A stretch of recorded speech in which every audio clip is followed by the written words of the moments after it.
Thank you so much for coming to this session. My name's Anne Welsh. I'm currently a lecturer at University College London. You're not going to be hearing much from me at all because I'm going to be the strict lady at the front that keeps everybody to time. And having said that, I'm going to run away and let my lovely colleague Lynn introduce herself and our wonderful panel of new professionals. And thank you very much. So I'm Lynn Robinson and I run the programme at City University of London. Now, welcome back, and this afternoon it's our great pleasure to host this innovative panel for the first time, as I understand, where we're looking at students, trainees and apprentices and hearing their views. So I'd like to congratulate all of our 4 brave people who've not only put a proposal together and submitted it, but actually had it accepted and decided to turn up here today to be part of this, I was going to say ordeal, but I'm just teasing them. And I said, there's no pressure whatsoever. It's 90 degrees in the shade and the room is packed, and they've got 10 minutes each, and Anne is already wanting people to shut up, especially me. So, without further ado, I'd like to introduce our first wonderful speaker, Sergio Alonso Mislata. Sergio, as you can see on the screen, is a graduate trainee library assistant. He's at the Courtauld Institute, and he's going to be talking to us about the digital shift, art librarianship and the digital shift. Round of applause to encouraging, please. Sergio.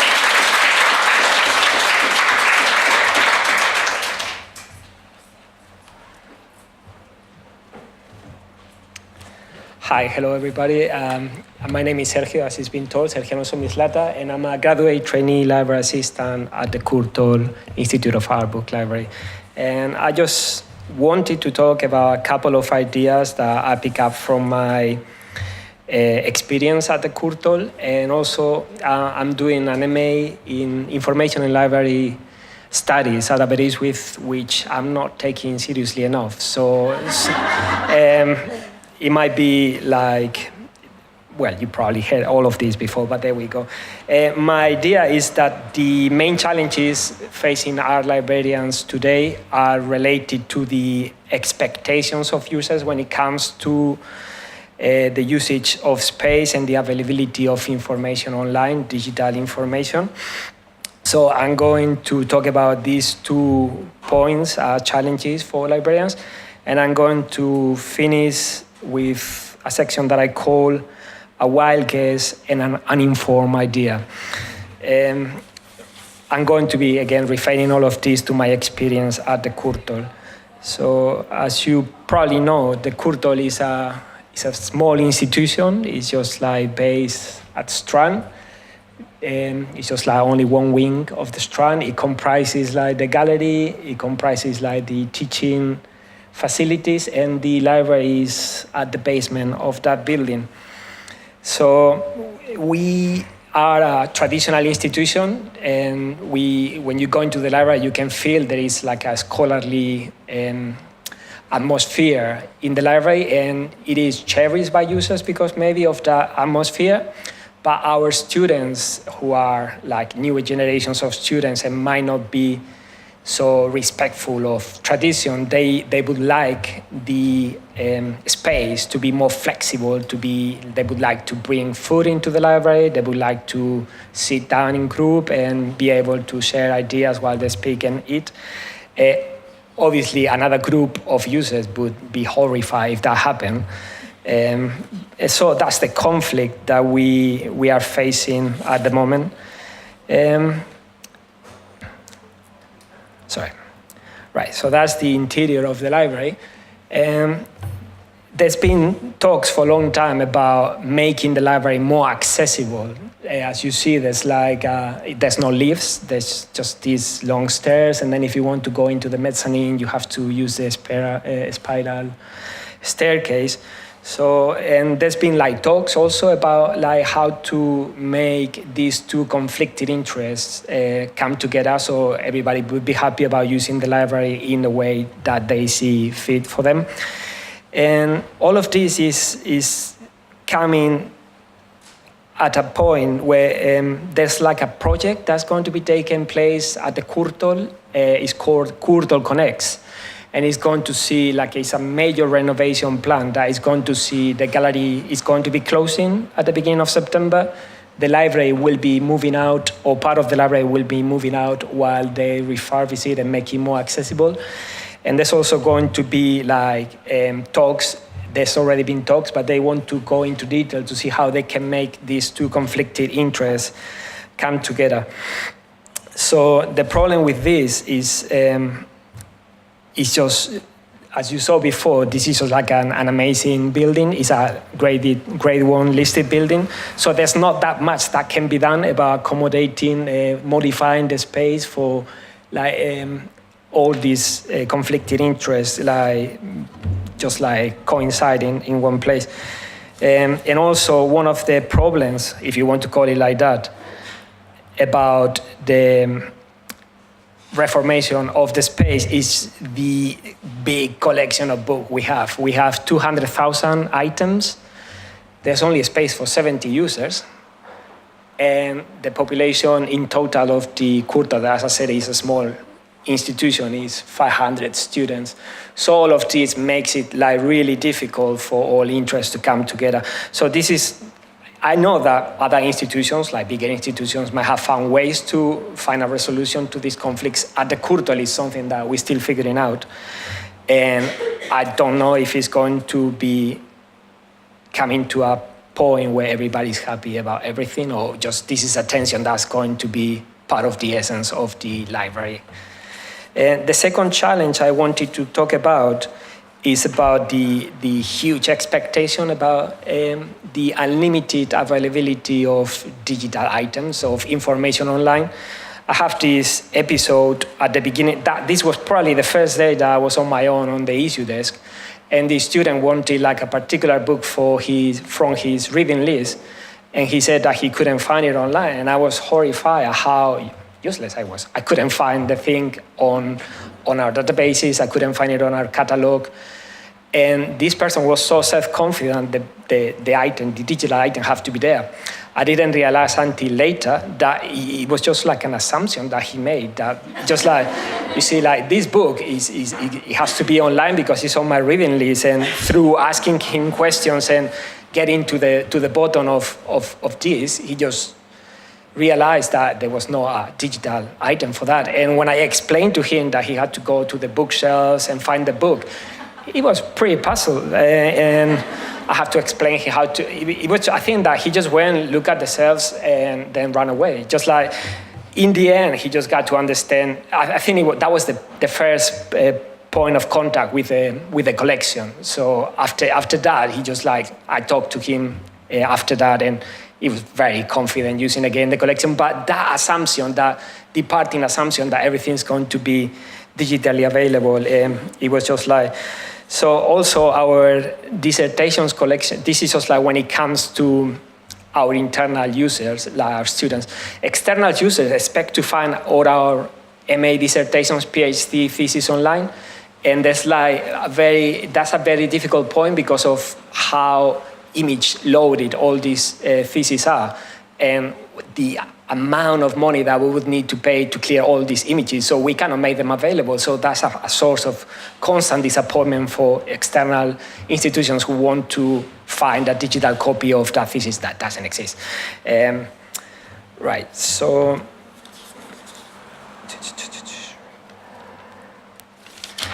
well, and then again, even if we had all the money in the world and we could make all these things available online just to satisfy all these expectations, we also have to wonder, is this an ideal we want to reach? Because the specificity of our books and our books collections is such that it has to be probably enjoyed and understood and work with on a physical dimension, because you have books special collection books, you have oversized books that are prints that are printed in a certain way that replicates the original way.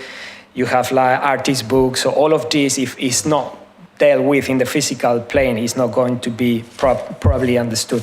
Right, and now quickly I'm just going to go, these are the two challenges that I see, that I don't see there's a final resolution for them. And then I'm going to go for basically, as a graduate trainee, I've enjoyed like a whole year of going on different visits to different libraries, different conferences, and I've been constantly hearing like that the future is programming, that all librarians should learn to program. Depending on the event, people were more or less enthusiastic. Like Senate House Library, they just say, yes, you need to know it so you can know what you can expect from IT. The Digital Preservation Coalition, they were like, no, you need to, this is the future. If you don't do it, you're going down. So it made me wonder what was the real meaning of this emphasis on programming. And on the one hand, I thought maybe it's just like to progress in your career, or is it going to be because we are like going to a future where programming is going to be something shared by everybody in the library? And my uninformed idea is that maybe at some point, this is the Gallica website. That's just like the French National Library. They have this independent website where they put all their digital content on. So my uninformed idea is that maybe at some point in the future, our libraries, they could have something like this, maybe more complete in terms of including databases, including like, I don't know, just like contributions by students or teachers. And it could be like a website that's not only for discovery, but also like a pedagogic tool, like to learn new things, not to go through to the information, but just to learn about things related to the institution and the subject. So thank you very much for listening. That was everything. Thank you.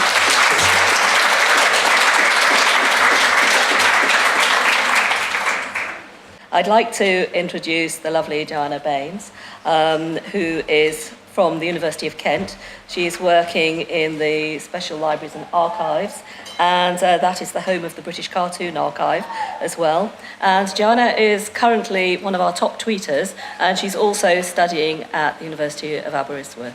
Joanna, thank you.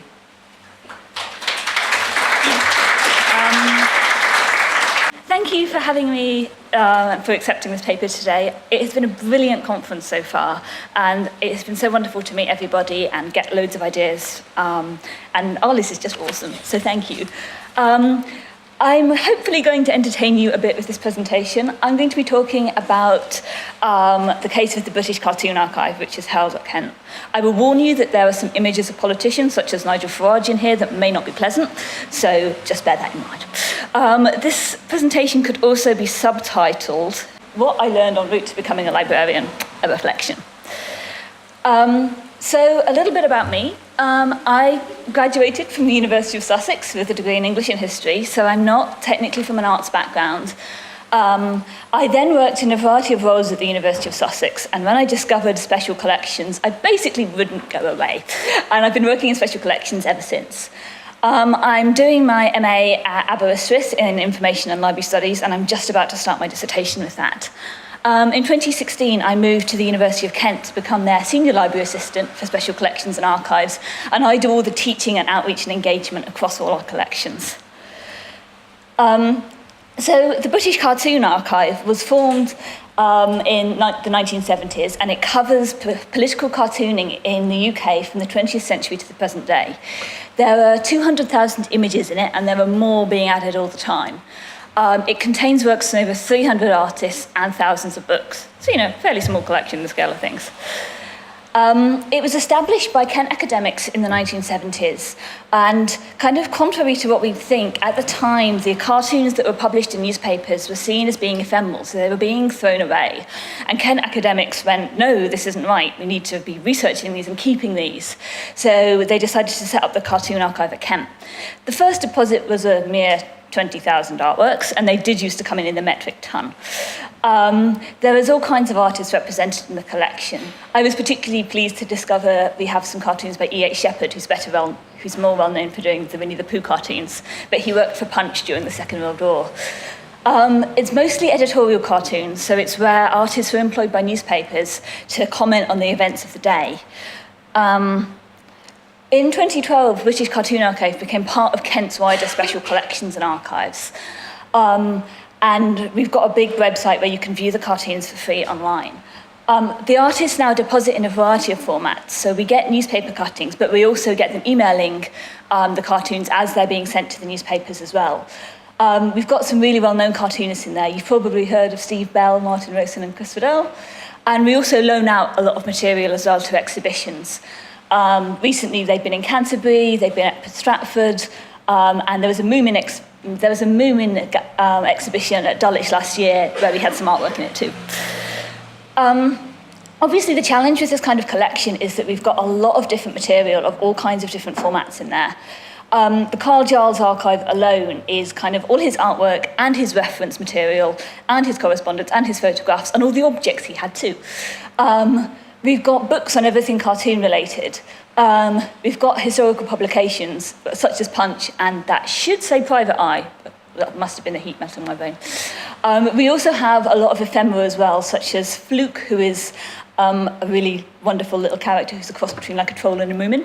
And we've got things like Giles's accordion as well. So it's a really huge collection to manage. There's Fluke there hiding in a cupboard.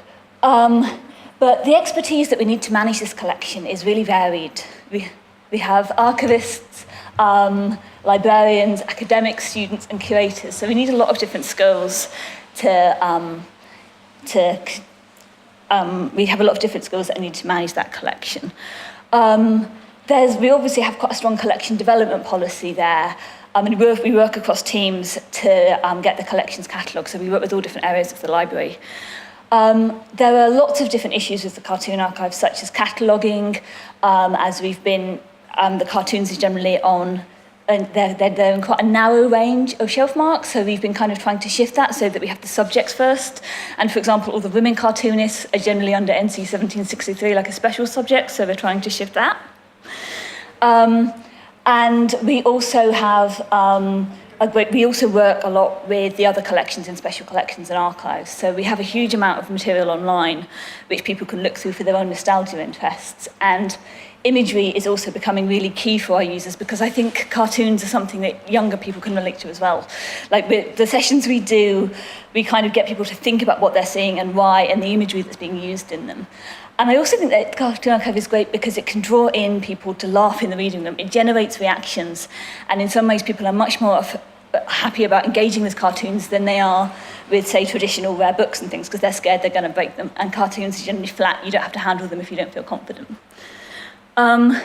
So basically, in conclusion, I think large art collections are a dynamic work in progress, and you can't know everything about the collections. It's really hard because you want to learn everything about the material that's with you, but sometimes it's just not possible.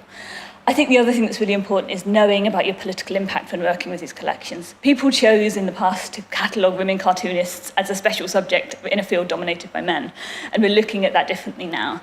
And also the fact that it's really enjoyable to do as well. I think it's great fun to work with all kinds of different people on this and to engage with artists. So I'm really excited to be working with it in the future.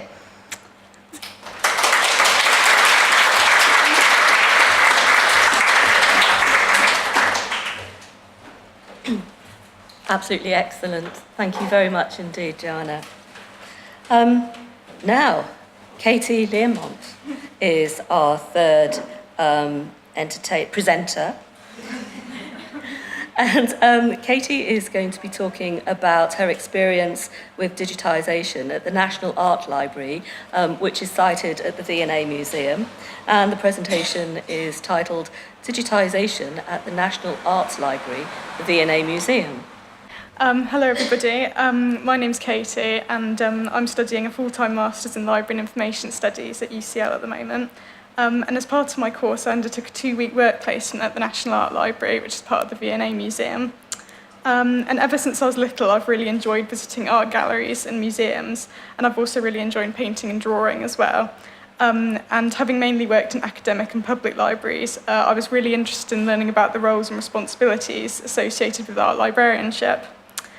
So this presentation will generally explore my involvement in the V&A's digitisation of early museum publications. And I'd also like to quickly note that all the opinions expressed in this presentation are my own and don't represent the V&A's views. So, as sort of touched on in earlier presentations, technological developments in the World Wide Web have resulted in many users expecting their research needs can be satisfied using online as well as print material. And rising costs in off-site storage and increasingly affordable scanning technology are just some of the factors which have contributed to an increase in large and small-scale digitisation projects undertaken by art libraries. As most of you probably know, the National Art Library is a major art reference library located in the V&A Museum, which houses a variety of general and special collection materials, including manuscripts, auction catalogues, and, as I discovered on my placement, a collection of Leonardo da Vinci's sketchbooks, which I found quite exciting.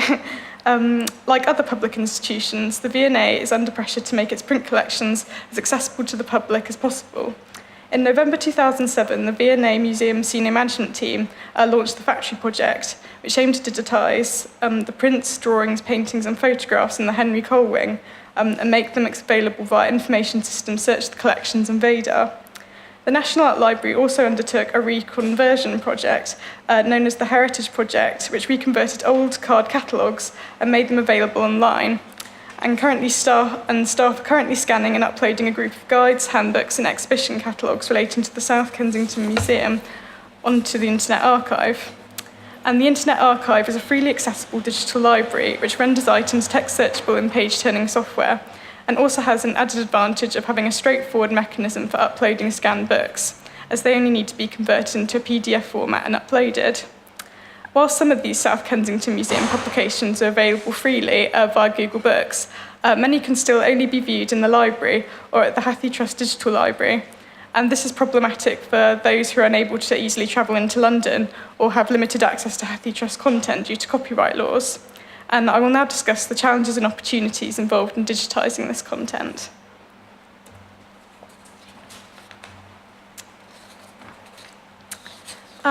So digitising this collection proved challenging at times due to a number of factors, and I'll cover a few here.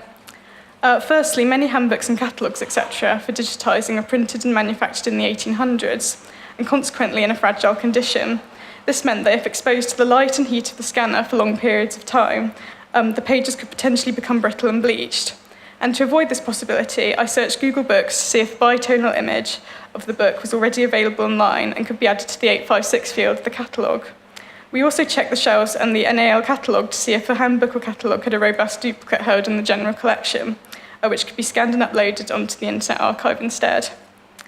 And another problem I encountered when digitising early V&A publications was the unreliability of technology. So, for example, the glass plate that was part of the scanner we were using could reflect the overhead lighting in the room, as well as the book's pages, and this resulted in some scans displaying a white or yellow rectangle, as you can see on the slide there. This demonstrates the importance of ideally undertaking digitisation projects in a darkened room, with temperature lighting controls in place to ensure good quality images and remove the possibility of the scanner capturing external noise. At one stage, for unknown reasons, the scanner also captured only half of the book's pages, even though I'd adjusted the settings, the whole A3 page would be obtained. So this meant I had to rescan each page and insert them into their correct position using Adobe editing software. And finally, to some extent, digitising old handbooks and guidebooks, while rewarding and enjoyable, could also prove to be a time-consuming and labour-intensive exercise. So one item I scanned, entitled A List of Accessions to the Catalogue of the Library, produced in 1933, was A3 in size and 352 pages in length. As such, a lot of minuscule movements and strengths needed to ensure the book was in the correct position on the scanner, and the book cradles would be adjusted in such a way the text wouldn't be obscured by folds in the page, and the book would not get damaged. I'll also quickly cover some other implications of this digitisation project. So it's also important to consider the expectations of users with regards to digitisation, as artists, academics and art history students consulting this collection may not only be interested in textual content of these early V&A publications, but also as examples of book art. As such, some may share Berman and Trant's view that technology will never be able to capture the expressive and emotional qualities unique to works of art, and one cannot respond in the same way to a digital reproduction as a physical book. Whilst this digitisation project cannot capture the smell, texture or weight of these handbooks and catalogues, they were scanned in a colour and at a resolution of 400 dpi, which is a sort of standard recommendation, to try and provide an accurate representation of their appearances. Scanning at a lower resolution would have only been suitable if the documents were bitonal and to provide adequate access. However, institutions like the V&A also need to consider the expectations of users who rely frequently on digital material and the time and costs involved in updating scanning equipment and the software to meet those needs. So nevertheless, digitising this collection of early South Kensington Museum handbooks and catalogues was beneficial to the V&A for a number of different reasons. So firstly, uploading digital reproductions onto the Internet Archive allows library patrons to pursue topics of interest in an order of their own choosing. And as mentioned in other conference presentations, the Internet Archive includes many features which allow users to search, browse and compare materials in useful and creative ways.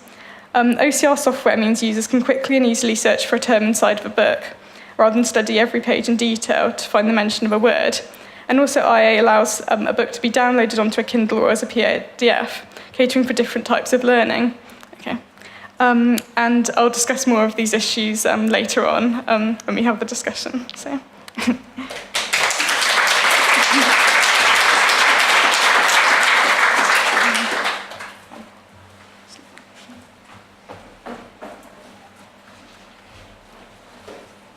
Well done, Katie, well done. And it's going so quickly, isn't it? We're now at our final presenter, which is Sarah Kafala, who is also studying at UCL. And a slight change of emphasis here. Our first three presentations have taken somewhat of a digitisation focus and a bit of a move here towards outreach and programming. So Sarah has been working at the University of Essex with the Albert Sloman Library, and her presentation is to charge or not to charge. That is the question. If we build it, will they come? Sarah. So, hello, I'm Sarah Kafala. I'm a student on the MA LIS course. I've undertaken some extra options in cataloguing and introduction to digitisation, and I'm going to do my dissertation next year now, actually, on special collections and teaching and research. Like Katie, I did a placement at the V&A National Art Library, which was absolutely fascinating. And so I used to work in graphic design, so that's I'd really ideally like to go on and combine those two. And I really enjoyed the presentations today about illustration and design as well. Thank you. So, like Leo, I'm not an art librarian, but in addition to my job as a library assistant at University of Essex ASL, which is up there, I've been working with Emma Wisher and her remit as student engagement and learning support manager, with a relatively new library director, Cathy Welsh, who's keen to be part of the change and make things happen, as Pat Christie suggested, and aligning with institutional priorities that Helena Gorn mentioned. We wanted to create a programme of events in collaboration with the wider cultural outreach of the university, trying to reach a more diverse set of users. The University of Essex has quite a diverse community for Essex. Students come from over 140 countries, and outside London, it's one of the most international universities in the UK. So with a strong literature, film and theatre studies department, an active theatre and SU on site, and bearing in mind that Generation Z are keen on active visual preferences rather than just reading books, we decided on a creative performance event co-hosted by the Lakeside Theatre.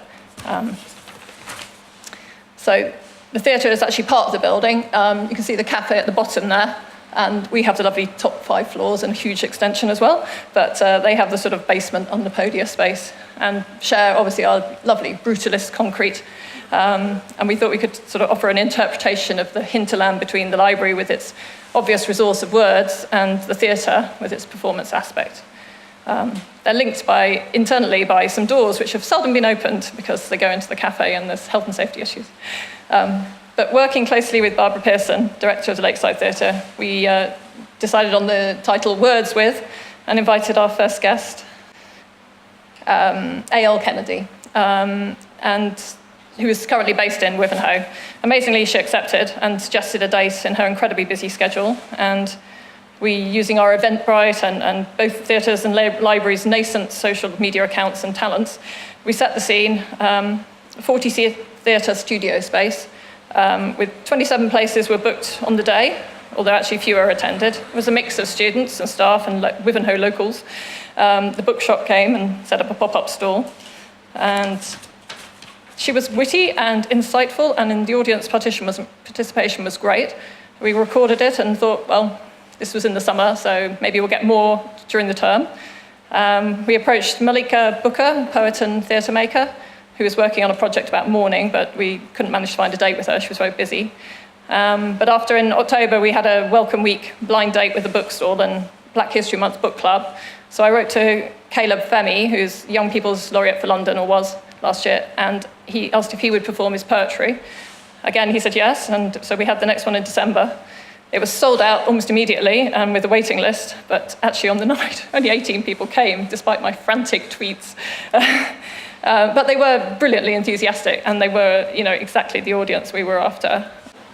He enjoyed it as well, which was great. And I'd seen that Badisha was hosting an event for his Essex Book Festival in Colchester, which just about survived the snow and the strikes, and we eventually got her to come and talk to us as well.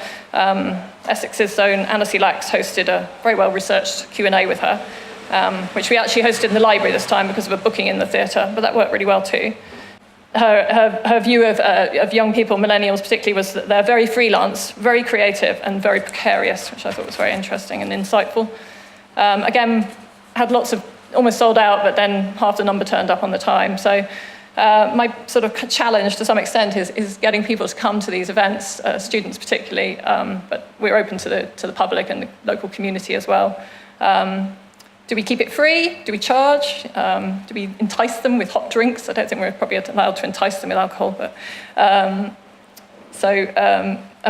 we want some of these. But was it worth it? And although it was slightly nerve-wracking, we did decide it was worth it in the end.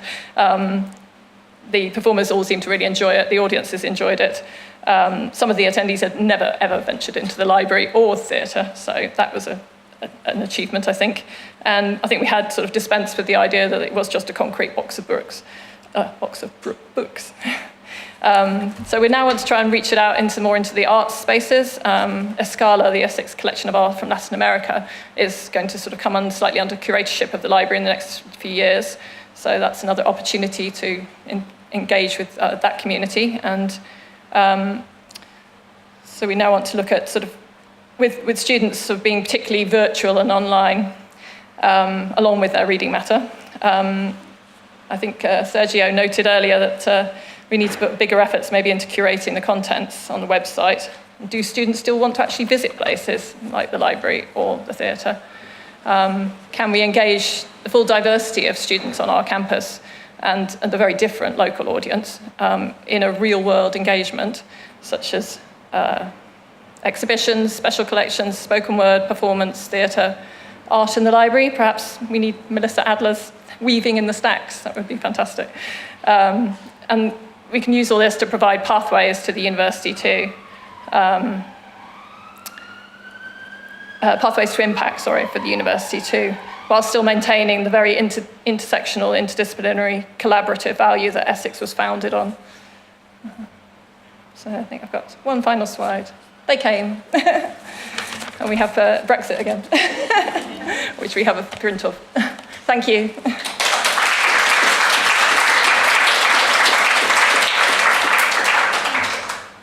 What do you think you have learned from each of the projects that you've talked about that you think at this point, we won't come back and hold you to it, might hold you in good stead for the rest of your career?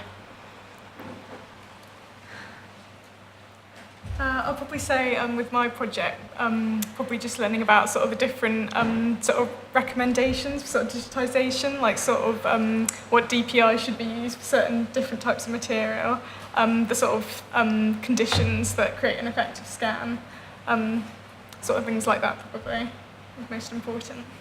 Yeah, Sarah? I think what I learned was that perseverance works. I had so many times where we had to change things and you just had to keep going, basically, because they all came off in the end. I think for me, it's been a real lesson in the importance of keeping records about collections and special collections.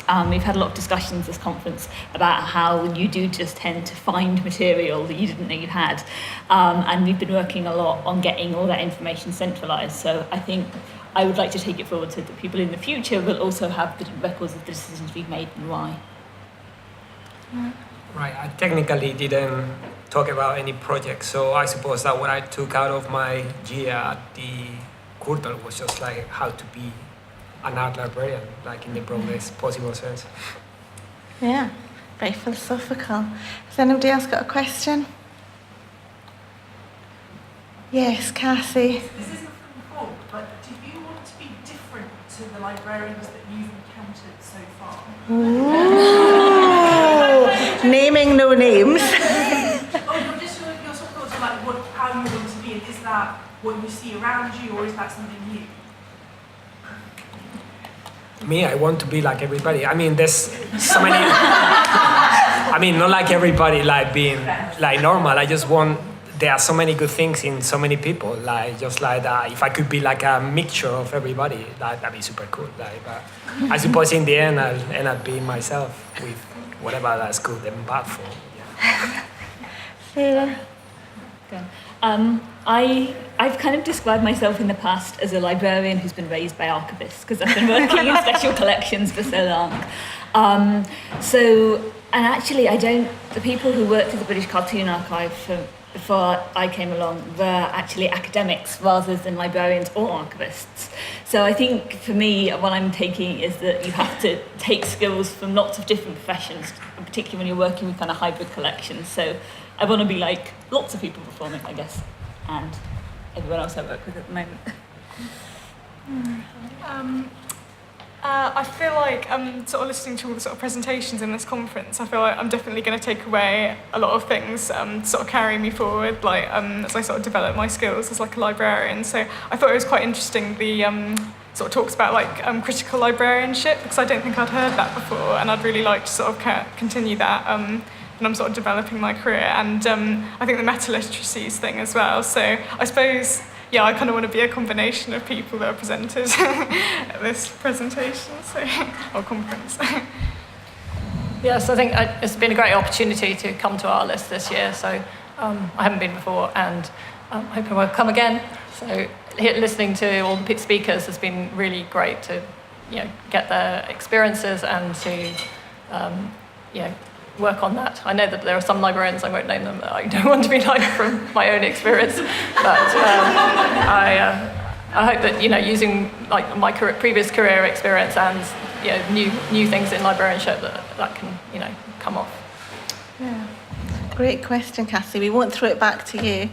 There's a lady behind you with a question. So my question is about the programming. You said that in the future librarians might want to learn programming, and I think you said you didn't have an answer to that, but did you think that was really important, and is that something you're going to start learning, and do you think other librarians should look at learning programming for the future?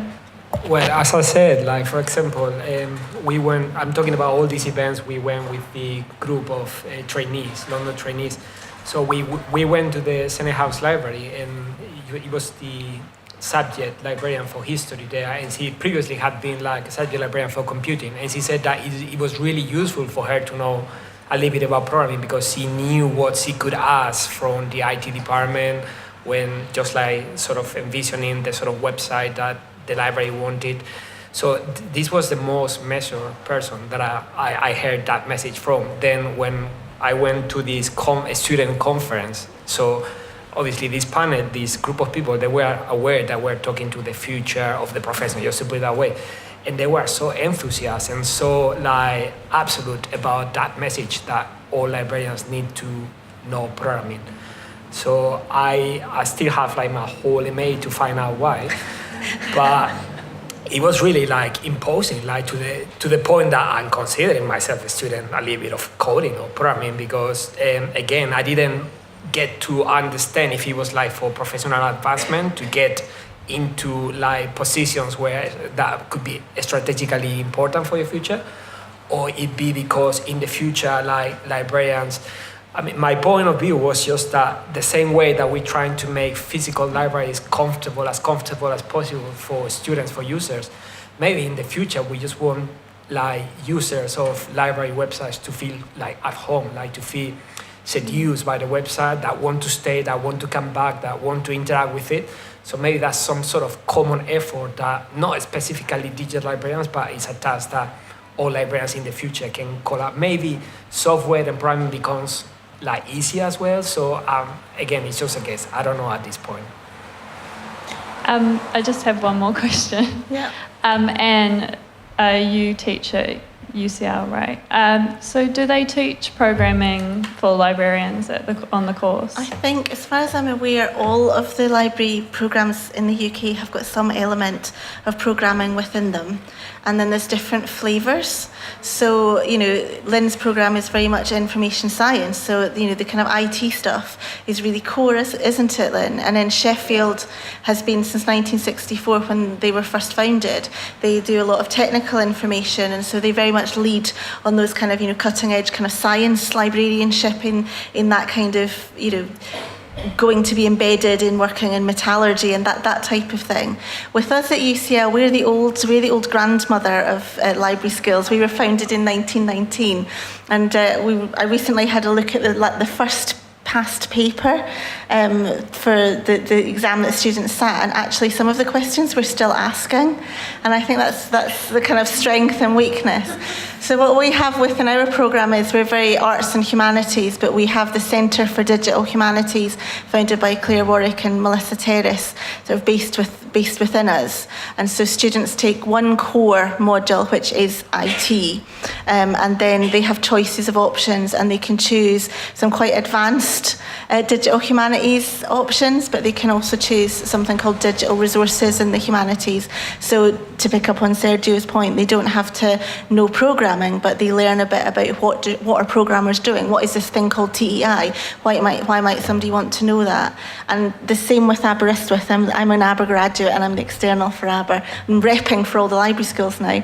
But similarly, there's IT, isn't there? You two that are doing it, there's IT embedded within your core modules, and then there's various options that you can take. Yeah.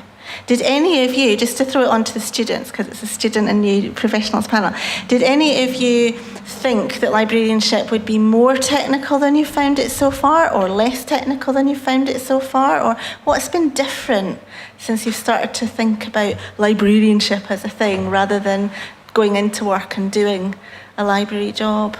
Is it more techie, less techie? I think it is definitely getting more techie, and I had to build a website for my IT, which was a challenge for myself, but I did do it. So I definitely think it's going that way, and those are useful skills. Yeah, anybody else? Yeah, I sort of felt like, because I sort of did the same as Sarah, I had to sort of build a website as well, and I wasn't quite expecting it to be that technical. But I think I sort of agree. I think it's sort of transferable skills. Like, you can obviously pass it on to other sort of jobs if you so wish, but obviously you don't want to do that. But yeah, very useful. Jo? I think it probably is more techie than I thought when I first went into it, because obviously with special collections, with the need to kind of archive material digitally, and what that means for how we work as a department is changing all the time. We're still figuring it out, I think. But there are also lots of different flavours of it within, as you've said. So like even things like social media, knowing how to communicate by those mediums is a completely different skill set, I think, to people in the past. So it's changing, but there's not just one way of getting into it, I think. Mm. Yeah, and we know what you think, yeah? You kicked this whole thing off, Sergio. You're leading from the front. Any other questions? I see I'm such a Hermione Granger character that I've prepared loads of questions. So I'm lucky because I knew all of you a little bit before coming here today. And so I knew that you're all really good people. And definitely when we're recruiting students, and most of the people that I know are recruiting staff, that's the kind of thing that's most important. And I think that's come across in your presentations today. So we've asked you about the level of tech skills. What do you think about the people skills? Has that been more or less? Have you been given your heads to kind of, be your authentic self? I mean, how's it been as someone who likes people and books, working in the library world? Well, I just come from, my professional background is book selling, so I've been in customer service for, let's say, 14 years, and I didn't find it difficult to deal with people, but I do feel like it is become like a very important part of the profession, because it's just like we always are reminded that students are paying £9,000 a year, and that we have to be treating them like basically as customers. So if you don't have that skill, it looks a little bit like you are behind. Mm-hmm. I think for me, it's probably one of the most important aspects of my job. I come from a customer service background, so when I first started in libraries, I was on the front line answering the, where is the blue book type questions. But I think with special collections and archives, you have to be able to communicate with a huge range of people who know the collections well, who are researching them actively, academics, people coming in, and of course students who don't actually know what a special collections room even looks like. So I'm on the University of Kent's kind of working panel about equality and diversity and inclusivity as well, because I think it's such an important skill to have. And of course, with the outreach and engagement side of it, you've got to be able to talk to different people, and you've got to be able to understand how they're looking at you and what they see and feedback with that. So. Well, I actually I have sort of background in sort of academic libraries and sort of public libraries, and I'm currently working part-time in my local public library, and that's very much a sort of front-facing job. And I noticed that even though we're trying to promote sort of the self-service kiosks, like a lot of people will still come to the desk to like get their books checked out by obviously like physical humans. So I think sort of being able to talk to people about sort of collections and sort of dealing people and helping people with their queries is like a really big part of librarianship in order to get people to like use the collections they want to. So yeah, I think it's still a really big part of that, like sort of dealing with people and working with people. Yeah, so I think we're all agreed. But I mean, yes, my role originally was much more in the sort of back office, sort of, cataloguing and not really, you could not see anyone all day, apart from your fellow colleagues. But I actually enjoy it more now that it's more varied and that there's much more engagement and yeah, especially working within special collections or on a subject basis. Yeah. Okay, so we've got time for one more question, and I would deeply love it. Oh, I've always loved you, Laura. Thank you for being an art librarian, because that's what I say, you want someone who's an actual art librarian to ask the last question. So over to you, Laura. Hi. I would like to know, what, for those of you that finished or are still doing your qualifications, what do you think was lacking from the course? Or what would you like to see introduced into the course that would be practically useful to you in your future as an art librarian? Apart from programming. Me, I just started, so I cannot tell you. Okay. Is there anything you can envisage? Well, I mean, this is again not anything bad about the program itself. It's only I was very optimistic when I started, like thinking I was going to finish it in no time, and then real life came along, and it's just I never find the time to study. So I don't know how to. I don't really know. I think it's when you study, because I'm studying long distance, it's about the effort you want to put into it and how much time you want to dedicate. So in that sense, I cannot say this program is not good. Just like who's not being good is me. So, yeah. I think I would probably say because I do the ABBA distance learning as well, and I actually think it's probably the tech side of things that is more challenging, but I think that might be to do with the structure of the programme. Like ABBA course is designed for people across the world, and it's obviously quite difficult to kind of develop your tech skills remotely because everyone's coming from different backgrounds. But I would have definitely liked to have done more work on that, because you could do it as an option module, but there were kind of things where you focus specifically on web development and things, but it wasn't as embedded in the course as I perhaps would have liked. But Noted as their external examiner. I find that, I don't know, I've sort of really enjoyed, I think a good thing about, the UCL course is the fact it is quite broad. Obviously, different libraries have, their different ways of doing things. So, yeah, I sort of find it quite difficult to answer that question, because I think sort of the course in general sort of gives you a good overview of kind of everything. And I think a good thing about the UCL course is that you can sort of, the optional modules you get to sort of specialise in what you want to do, or, what your particular interests are in. So yeah, I sort of feel like I've kind of got a lot out of it, and I'm not really sure what I could improve really. But I think you mentioned that you'd never heard of critical librarianship before. Yeah. I wondered if you thought that would be something that would be useful to be more embedded in these courses. I think it's so embedded Yeah. that we don't actually call it a separate thing at UCL because we're arts and humanities. So everything that we present, we expect our students to be critically engaging with. Just to let you off the hook there. Because she's so critical of everything. She's brilliant. She stood up in front of a room and outed herself as an uncritical librarian. I'm like, no, that's not true. I think the placements were really useful. I think I was lucky enough to do sort of 6 days, given that I was part-time, so I found that really useful, and even maybe doing some 2 different places maybe would be helpful. And maybe sort of, I didn't take information literacy, maybe you did do practice sessions in that, Yeah. sort of you actually sort of get some experience of that. Yeah, brilliant. Well, I don't know what you guys think, but I think the future is bright, and I'm happy to say the future is also spot on for time. So shall we thank our wonderful new professional panel once again?